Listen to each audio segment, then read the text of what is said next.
ഈശോയിൽ സ്നേഹം നിറഞ്ഞവരെ, പരിശുദ്ധ അമ്മയെ സഭാപിതാക്കന്മാർ വിശേഷിപ്പിക്കുന്നത് വചനം ഹൃദയത്തിലും ഉദരത്തിലും സംഭരിച്ചുള്ളതെന്നാണ്. എന്താണ് വചനം?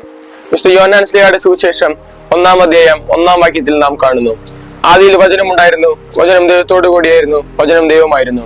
വചനം ദൈവമാണെന്നാണ് മിസ്റ്റർ യോഹന്നാൻ ശ്ലീഹ നമ്മെ പഠിപ്പിക്കുന്നത്.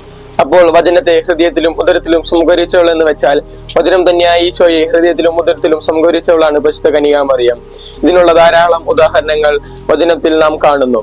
വീണ്ടും യോഹന്നാൻ ശ്ലീഹായുടെ സുവിശേഷം 2-ാം അധ്യായം 51-ാം വാക്യത്തിൽ നാം കാണുന്നു, അവന്റെ അമ്മ ഈ കാര്യങ്ങളെല്ലാം ഹൃദയത്തിൽ സംഭരിച്ചു.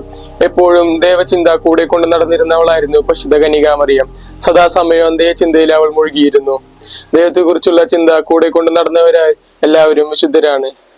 അതിനാൽ ദൈവചിന്ത നമുക്ക് എല്ലാവർക്കും കൂടെ കൊണ്ട് നടക്കുകയും അത് ഹൃദയത്തിൽ സംഭരിക്കുകയും ചെയ്യാം. നമുക്കും ദൈവവചനം ഹൃദയത്തിൽ സംഭരിക്കാം. എപ്പോഴും ദൈവവചനം കൂടെ കൊണ്ട് നടക്കാം. വിശ്വാസമുള്ളവരാകാം. ദൈവം നാം എല്ലാവരെയും പരിശുദ്ധ അമ്മയിലൂടെ അനുഗ്രഹിക്കട്ടെ. ആമേൻ.